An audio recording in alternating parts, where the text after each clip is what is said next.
अयोध्या में पूजित अक्षत वितरण कार्यक्रम संपन्न। 45 प्रांतों के विहिप कार्यकर्ता रवाना। घर घर पहुंचेंगे हल्दी घी के चावल। रामलला का निमंत्रण है पूजित अक्षत।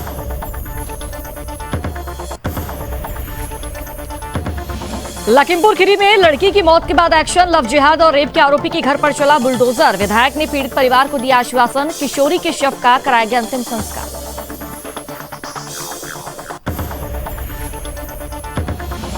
बिजनौर में डॉक्टर से मांगी थी 12 लाख की रंगदारी। मुठभेड़ में गिरफ्तार हुआ हिस्ट्री शीटर। इंतजार कब्जे से तमंचा, स्कूटी और मोबाइल बरामद। इंतजार पर 10 से अधिक आपराधिक मामले दर्ज। गाजियाबाद पुलिस मुठभेड़ में घायल हुए बदमाश। एक अपराधी पुलिस की गिरफ्त में, दूसरा फरार। 8 से ज्यादा लूट की वारदात को दे चुके हैं अंजाम। पुलिस फरार लुटेरे की तलाश में कर रही है कॉम्बिंग।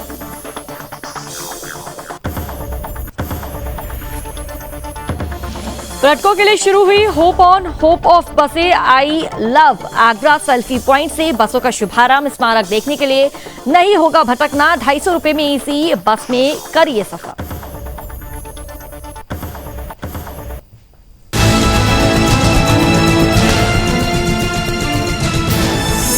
आप देख रहे हैं सुदर्शन न्यूज।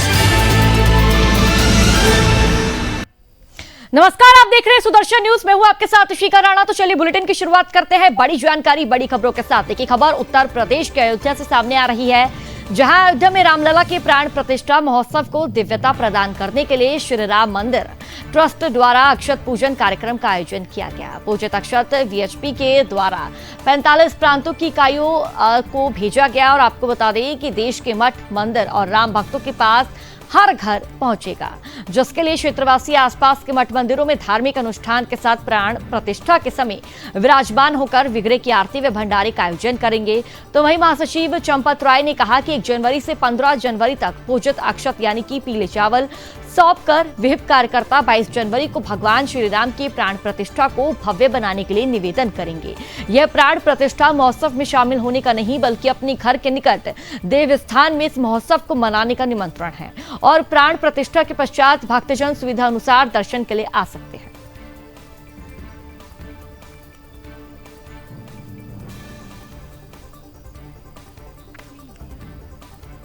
खबर लखीमपुर खीरी से है, जहां संपूर्ण नगर में बहुचर्चित लव जिहाद प्रकरण में कार्रवाई होना शुरू हो गया है। लव जिहाद के आरोपी जोहिद का प्रतिष्ठान पर आज प्रशासन का बुलडोजर चल गया है, यानी कि उसके घर पर प्रशासन का बुलडोजर चल गया। आपको बता दें कि उसके जो फर्नीचर है, फर्नीचर की दुकान को बुलडोजर द्वारा ढहा दिया गया है, प्रशासन द्वारा तबाह कर दिया गया है। इस बीच भारी संख्या में पुलिस बल तैनात रहा और पुलिस अधीक्षक गणेश प्रसाद साहा ने इस वक्त यहाँ पर मौजूद रहे। और आपको जानकारी दे दें कि दूसरी तरफ भाजपा विधायक रोमी साहनी ने भी मौके पर पहुंचकर पीड़ित परिवार को मदद का आश्वासन दिया। दरअसल शनिवार दोपहर हिंदू संगठनों के लोगों ने बवाल कर दिया और कई दुकानों में तोड़फोड़ करने के साथ ही आरोपी की दुकान का सामान बाहर निकालकर फूंक दिया। पुलिस ने लाठीचार्ज किया तो भीड़ ने भी पत्थर बरसाए। 5 घंटे बवाल चलता रहा। डीएमएसपी से लेकर शाम तक आईजी रेंज तरुण गाबा भी मौके पर मौजूद रहे। और आपको ये भी बता दें कि पीड़ित परिवार की मांगे माने जाने का आश्वासन देकर ही नाबालिग किशोरी के शव का अंतिम संस्कार कराया गया।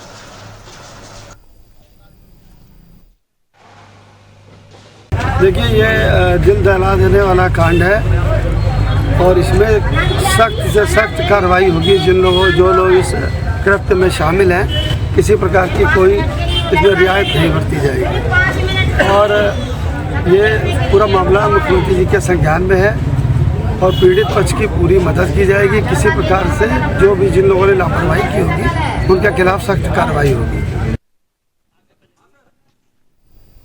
खबर यूपी के बिजनौर से है, जहां चांदपुर थाना पुलिस और डॉक्टर से रंगदारी मांगने वाले बदमाश की मुठभेड़ हो गई।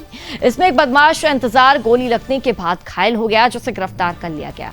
उसके कब्जे से एक तमंचा, एक स्कूटी और एक मोबाइल फोन भी बरामद किया गया है। इस बदमाश इंतजार पर 10 से अधिक आपराधिक मामले दर्ज हैं। आपको जानकारी दे दें कि चांदपुर क्षेत्र के एक डॉक्टर ने एसपी नीरज कुमार जादौन को एक लिखित प्रार्थना पत्र देकर शिकायत की। उसको कोई अज्ञात व्यक्ति व्हाट्सएप कॉल करके 12 लाख रुपए की रंगदारी मांग रहा है। रुपए नहीं देने पर जान से मारने की धमकी दे रहा है। एसपी ने इस मामले को तत्काल संज्ञान में लेते हुए अज्ञात व्यक्ति को पकड़ने के लिए स्वाट टीम, सर्विलांस टीम व चांदपुर पुलिस को निर्देशित किया। जांच पड़ताल में सामने आया कि इंतजार व्हाट्सएप कॉल करके 12 लाख रुपए की रंगदारी मांग रहा था।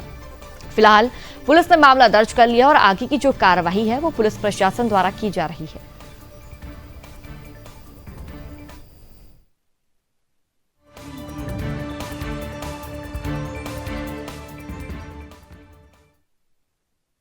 जनसुनवाई के दौरान मेरे समक्ष थाना चांदपुर के रहने वाले एक चिकित्सक एक रिटन एप्लीकेशन लेकर प्रस्तुत हुए। उन्होंने ये बताया कि उनसे व्हाट्सएप कॉल के माध्यम से एक अज्ञात व्यक्ति 12 लाख रुपए की रंगदारी मांग रहा है। इस एप्लीकेशन का तत्काल संज्ञान लेते हुए थाना चांदपुर पर अभियोग दर्ज किया गया तथा स्वैट टीम, सर्विलांस टीम एवं थाना चांदपुर पुलिस को निर्देशित किया गया कि इस अज्ञात व्यक्ति के विरुद्ध वैधानिक कार्रवाई करें। टीम ने सफलतापूर्वक घटना का अनावरण करते हुए मध्यरात्रि को इस अभियुक्त, जिसका नाम इंतजार है, जो कि मंडी धनौरा जनपद अमरोहा का रहने वाला है, उसको घायल अवस्था।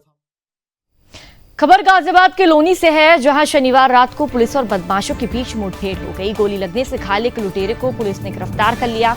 उसका साथी मौके से भाग गया। पुलिस ने आरोपी के पास से तमंचा, चोरी की बाइक और लूटी गई चैन भी बरामद की है। आपको जानकारी दे दें कि एसीपी रवि प्रकाश सिंह ने जानकारी देते हुए बताया कि पकड़ा गया आरोपी हर्ष विहार दिल्ली का रहने वाला है। उसके बाएं पैर में गोली लगी है। उसका साथी संजू मौके से भाग गया। दरअसल बदमाशों ने लालबाग रोड पर एक महिला से चैन लूटी थी और आपको ये भी बता दें कि लूट के बाद भी वह क्षेत्र में वारदात करने की फिराक में घूम रहा था। एसीपी ने बताया कि पकड़े गए अपराध पर आधा दर्जन से अधिक लूट व चोरी के आपराधिक मुकदमे दर्ज है। फिलहाल पुलिस फरार लुटेरे की तलाश में कॉम्बिंग कर रही है।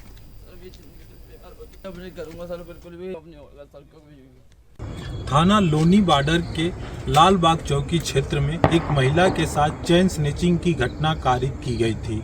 आज जरिए मुखबिर यह सूचना प्राप्त हुई कि जिन बदमाशों द्वारा उक्त घटना कारित की गई थी वह क्षेत्र में अभी भी सक्रिय हैं तथा नई घटना करने के फिराक में है। प्राप्त सूचना पर पुलिस टीम द्वारा सघन चेकिंग की जा रही थी, तभी दो युवक मोटरसाइकिल से आते हुए दिखाई दिए। पुलिस टीम द्वारा जब उन्हें रुकने का इशारा किया गया तो वह मोटरसाइकिल मोड़कर तेजी से तो चलिए अब रुक करेंगे अगली खबर की ओर। खबर यूपी के फिरोजाबाद से है, जहां सीरसागंज के गांव नगला गुलाल में अज्ञात हमलावरों ने 13वीं भोज के दौरान एक किसान की गोली मारकर हत्या कर दी। किसान की मौके पर ही मौत हो गई। हमलावर मौके से एक बाइक पर सवार होकर फरार हो गए। तो वहीं एसपी ग्रामीण सहित कई थानों की जो फोर्स है मौके पर पहुंच गई और ग्रामीणों ने मृतक के बेटे के आने तक शव नहीं उठने दिया।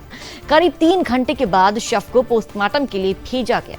और आपको भी जानकारी दे दें कि हत्या किसने और क्यों की स्पष्ट नहीं हो सका है। दरअसल थाना नगला खंगर के नगला गुलाल में राम मिलन के घर अपने पिता की मृत्यु हो जाने के कारण 13वीं भोज की दावत चल रही थी। इस दौरान राजेश के पीछे एक व्यक्ति आया और तमंचे से गोली मार दी। आपको जानकारी दे दी कि एसपी देहात रणविजय सिंह ने बताया कि हमारे द्वारा टीमें गठित कर दी गई है और जल्द ही इस घटना का खुलासा कर दिया जाएगा। तो आपको बता दें पूरा मामला यूपी के फिरोजाबाद का है, जहां एसपी देहात रणविजय सिंह ने जानकारी दी है। और आपको बता दें कि 13वीं का कार्यक्रम चल रहा था, जिसके दौरान बदमाश आते हैं और एक युवक को मौत के घाट उतार देते हैं।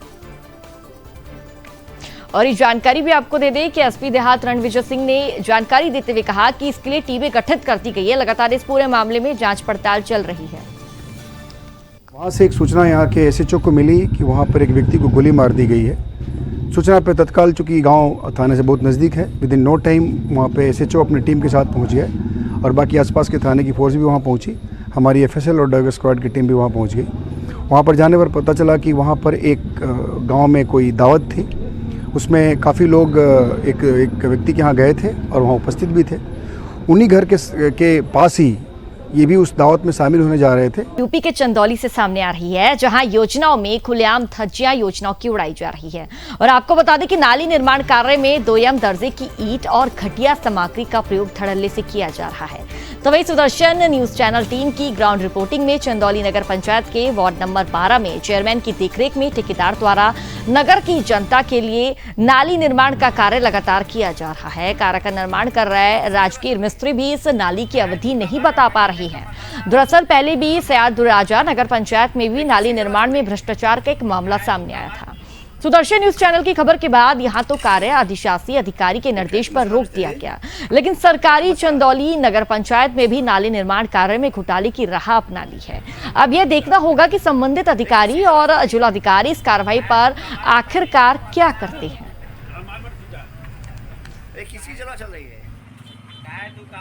तत्काल में मैंने जय साहब को बुलाया हुआ है, बाकी वो देख लेते हैं। उसके बाद अगर अनियमितता होगी तो उस काम को मैं तुरंत रुकवा दूँगा और बाकी उसके बाद जो कार्रवाई होगी। नाला में इसको ईंट को डाल करके इसकी कुटाई भी नहीं हुई है, उसके बाद भी इस नाली को निर्माण कराया जा रहा है और यहाँ से सभासद गायब है, ठेकेदार का पता नहीं है। ये यहाँ पे जो दीवार बना रहे हैं, जो यहाँ पे कारीगर है, राजगीर है, इसको निर्माण करा रहे हैं। बताइए ये नाली कितना दिन चलेगी, आप बता सकते हैं इसमें? हम लोग सर कैसे बता सकते हैं, जो दिए ठेकेदार में काम कर रहे हैं। ये जोड़ैया कितने सीमेंट से हो रही है? परफेक्ट सीमेंट से हो रहा है। कितने बालू है, कितना सीमेंट है? 6 बालू है, 1 सीमेंट। तो आप देख सकते हैं कि 6 तगाड़ बालू है और 1 तगाड़ सीमेंट है और इतना बड़ा भ्रष्टाचार है यहाँ के चेयरमैन और अधिशासी अधिकारी के नेतृत्व में। कैमरामैन जितेंद्र का, जिला समाचार प्रसारण। जहां मथुरा प्रशासन के भूमाफियाओं पर कार्रवाई के चाहे जितने भी दावे मथुरा प्रशासन कर ले, मगर धरातल पर वो दावे खोखले साबित हो रहे हैं।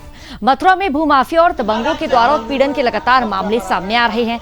ऐसा ही एक मामला सामने आया है बांके बिहारी की नगरी वृंदावन से, जहां चतु संप्रदाय के संतों ने जिलाधिकारी से आपको बता दें कि बात की। संतों ने बताया कि तारा शर्मा नामक भूमाफिया ने प्रशासन के साथ मिलकर महंत यशपाल दास के आश्रम पर बुलडोजर चलाकर दीवार तोड़ दी और वहां पर बंधी गौ माता को वहां से भगाकर उस पर कब्जा कर लिया।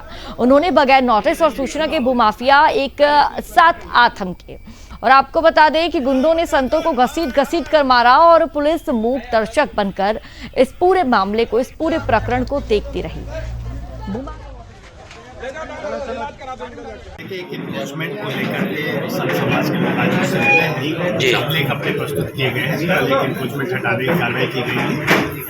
छात्रा करना है कि इस पर कार्रवाई की गई है, एक संगत नहीं है, अवैधिक कार्रवाई की गई है। अपने पेपर से लोगों ने सबमिट किए, दूसरे पक्ष के पेपर देखे जा रहे हैं। और ये मैंने इन लोगों को, सभी समाज के लोगों को, क्योंकि सम्मानित लोग हैं, समाज के महत्वपूर्ण अंग हैं और हमारे मार्गदर्शक हैं, हमने इनको आश्वस्त किया कि हम अभिलेख देख करके जो भी संगत कार्रवाई होगी तत्परता से। और खबर आगरा से है, जहां तेजो नगरी में आने वाले पर्यटकों को फील गुड कराने के लिए बसों का शुभारंभ हो गया है। Agra Mathura city transport service limited की ओर से शुरू की जा रही इस बस सेवा में मात्र 250 रुपए खर्च करने पर पर्यटक शहर के प्रमुख स्मारकों का दीदार कर पाएंगे। आपको बता दें कि मंडल आयुक्त ऋतु माहेश्वरी ने डीएम भानुचंद्र गोस्वामी की मौजूदगी में I love Agra selfie point से बसों का शुभारंभ किया। ये बस पर्यटकों को तेजो महल्ले, आगरा फोर्ट, सिकंदरा, फतेहपुर सीकरी तक ले जाएंगी।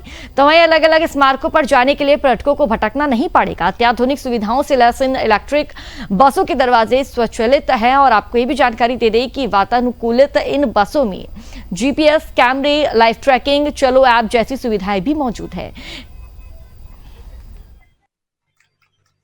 आगरा में काफ़ी पहले से इलेक्ट्रिक बसेस 50 ऑपरेशनल है और इसमें टूरिस्ट की सुविधाओं को देखते हुए विभिन्न रूप से संचालित हो रही है। उसी को एक कदम आगे बढ़ाते हुए आज हॉप बस सर्विस शुरू की है। अभी 5 बसेस से पहले ये शुरू किया गया है, जिसमें जो हमारे स्पेसिफिकली जो टूरिस्ट प्लेसेस हैं और जो मेन सर्किट्स हैं, जिसमें ताजमहल, आगरा फोर्ट, फतेहपुर सीकरी और 1-2 अन्य वेन्यूज। बिजनौर के थाना शेरकोट के ग्राम उमरपुर आशा के सैकड़ों ग्रामीण ने शुगर मिल केंद्र को लेकर जोरदार प्रदर्शन किया। किसानों का आरोप है कि पहले द्वारिकेश शुगर मिल अफजलगढ़ को हमारा गन्ना जाता था, मगर अब अधिकारियों की हठधर्मी से अब धामपुर शुगर मिल का जो सेंटर है वो लगा रहे हैं, जिसका सैकड़ों किसानों ने धामपुर शुगर मिल गन्ना केंद्र का विरोध करते हुए कहा कि किसी भी हाल में हम सभी किसान धामपुर मिल को गन्ना नहीं देंगे। जब हमारे संवाददाता ने शुगर मिल के एक अधिकारी से बात की तो वो भी किसानों की मांग से पल्ला झाड़ते हुए नजर आए।